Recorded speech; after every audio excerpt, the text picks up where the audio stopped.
ನಿಮ್ಮ ಎರಡನೇ rule, ray through the principal focus is reflected dash to the principal axis. ನಿಮ್ಮ ಮೊದಲೇ tip clue ಏನಂತ ಹೇಳಿದ್ರೆ light moves in a straight line. ನಿಮ್ಮ ಎರಡನೇ ಕ್ಲೂ ಚಿತ್ರ ನೋಡಿ ಮೋಸ್ಟ್ಲಿ ಜ್ಞಾಪಕ ಬರುತ್ತೆ, ವಾಪಸ್ ಎಲ್ಲ ಜ್ಞಾಪಕ ಬರುತ್ತೆ. ತಿರ್ಗಾ ನಿಮಗೆ ಫೋಕಸ್ ಥ್ರೂ ಹೋಗ್ತಾ ಇದೆ, ಇದು ಸೆಂಟರ್ ಆಫ್ ಕರ್ವೇಚರ್, ಇದು ಫೋಕಸ್ ಪೋಲ್. ಇದು ಬೌನ್ಸ್ ಆಗಿ ಎಲ್ಲಿ ಹೋಗುತ್ತೆ ಅಂತ ಹೇಳಿ ಪ್ರಶ್ನೆ. ಮತ್ತೊಂದು ಕ್ಲೂ ಇದು, ಇದರಿಂದ ಆದ್ರೂ ನಿಮ್ಗೆ ಗೊತ್ತಾಗ್ಬೋದು ಏನಾಗುತ್ತೆ ಅಂತ ಹೇಳಿ. ಯೋಚನೆ ಮಾಡಿ, ಇದು ಫೋಕಸ್ ಇಲ್ಲಿ, ಈ point is this point is focus ಅಂತ ಯೋಚನೆ ಮಾಡಿ. ಸೊ ಅದರಿಂದ ನಾವು ಒಂದು ರೇ ಹೋಗ್ತಾ ಇದೆ, ಸೊ ಇದ್ರ ಮೇಲೆ ಬಿದ್ದು ಎಲ್ಲ ಹೋಗುತ್ತೆ ಅಂತ ಹೇಳಿ ಪ್ರಶ್ನೆ.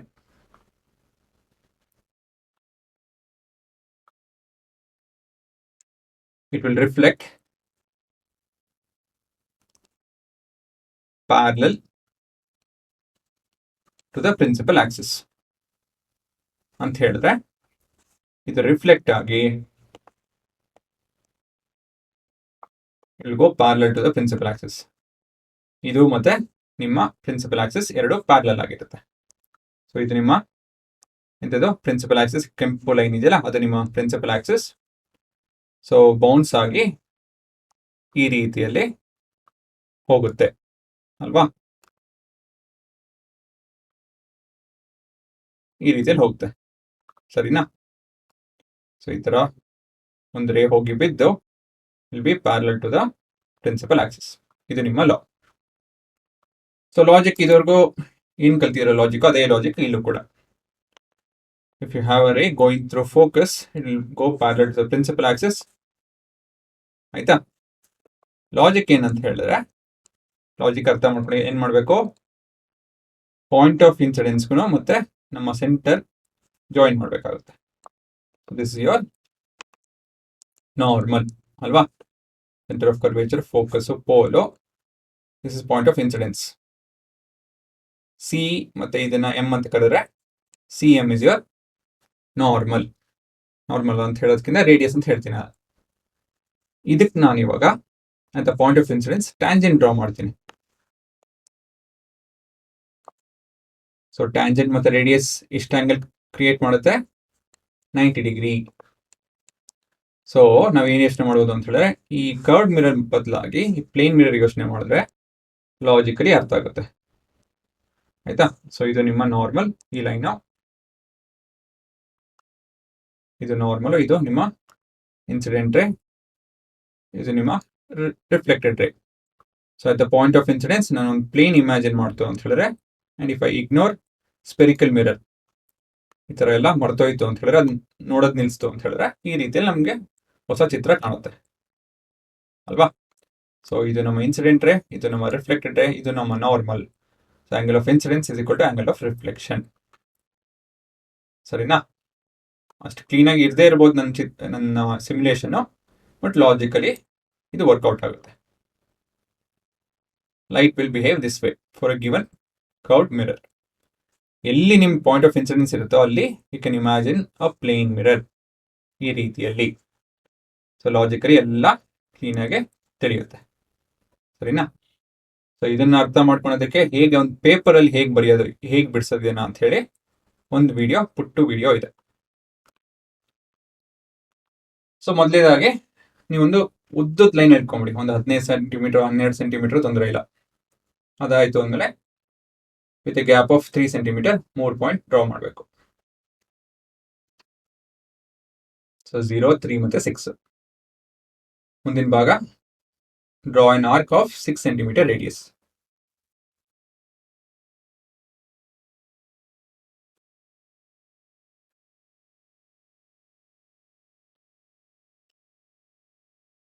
ಇದಾದ್ಮೇಲೆ we have to draw a line through focus ಅಲ್ವಾ?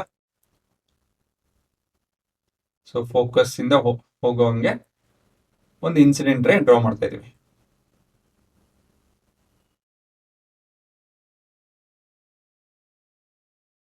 ಸೊ ಇದನ್ನ ಪ್ಯಾರಲಲ್ ಲೈನ್ ಡ್ರಾ ಮಾಡೋದಕ್ಕೆ ನಾನು ಎಷ್ಟು ಪ್ಯಾರಲಲ್ ಲೈನ್ ಇಂದ ಎಷ್ಟು ದೂರ ಇದೆ ಇನ್ಸಿಡೆನ್ಸ್ ಅಂತ ಹೇಳಿ ನೋಡ್ತಾ ಇದ್ದೀನಿ.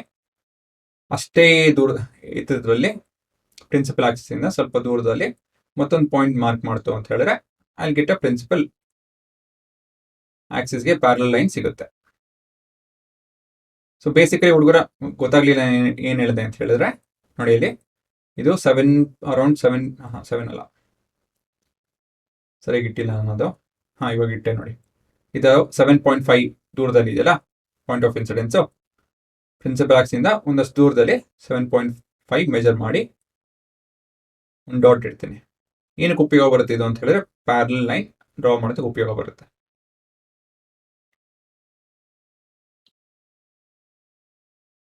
ಸೊ ಇದು ನಿಮ್ಮ ಪ್ಯಾರಲಲ್ ಲೈನ್ ಅಲ್ವಾ?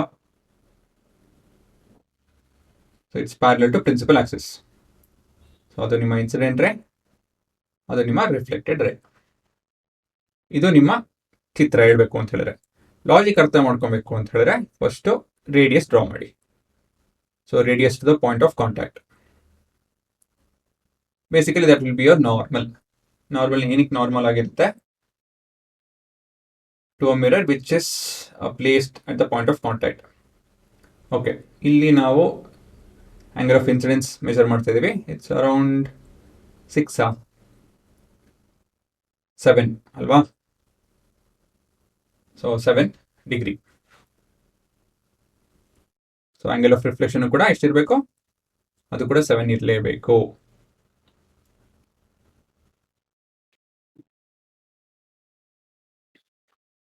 ನೋಡಿ, ಅದು ಕೂಡ 7 ಡಿಗ್ರಿ ಇರಲೇಬೇಕು.